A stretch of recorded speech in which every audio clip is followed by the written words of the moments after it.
भोजपुरी के जितने भी चाहने वाले दर्शक हैं सभी के लिए एक बहुत बड़ी खबर है। भोजपुरी के कहे जाने वाले ट्रेंडिंग स्टार खेसारी लाल यादव जो है वह अब किसी भी म्यूजिक कंपनी के जरिए आपको गाना नहीं दे पाएंगे। दोस्तों मैं ऐसा क्यों कह रहा हूँ, आइए पूरी खबर विस्तार से बताते हैं।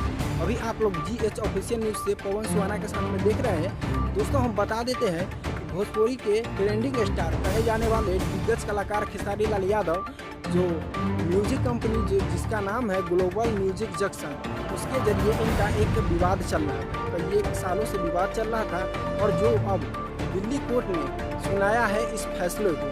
दिल्ली कोर्ट ने कहा 30 सितंबर तक 2025 तक अब ये जो खेसारी लाल यादव है किसी भी म्यूजिक कंपनी के जरिए कोई भी गाना नहीं दे पाएंगे। अगर इनका गाना आता है तो सिर्फ ग्लोबल म्यूजिक जंक्शन के जरिए ही इनका गाना आएगा। दोस्तों हम बता देते हैं कि भोजपुरी के कहे जाने वाले दिग्गज कलाकार यानी कि ट्रेंडिंग स्टार वो अब लगातार सोशल मीडिया पर आकर और एक बार लाइव में आए हैं और बताए हैं कि जो यह विवाद है इसमें मैंने ग्लोबल म्यूजिक जंक्शन से है वह ऐसे ही बातों में मैंने एग्रीमेंट पर साइन कर दिया था। लेकिन बता दें दोस्तों कि ग्लोबल म्यूजिक का कहना है कि मैंने इनको 200 गाना के लिए इन पर एग्रीमेंट किया था और एग्रीमेंट 200 गाना के लिए हुआ था। बताया जा रहा है कि करोड़ों रुपया दिए थे खेसारी लाल यादव। सूत्रों के मुताबिक पता चला है मुझे, मैं इसकी पुष्टि नहीं करता हूँ।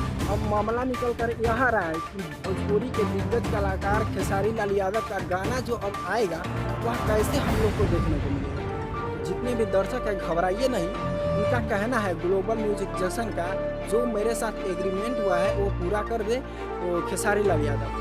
तो दोस्तों आपको बता देते हैं कि खेसारी लाल यादव का गाना आएगा, लेकिन ग्लोबल म्यूजिक जंक्शन के जरिए ही इनका गाना आएगा और उसी कंपनी के जरिए आपको देखने को मिलेगा।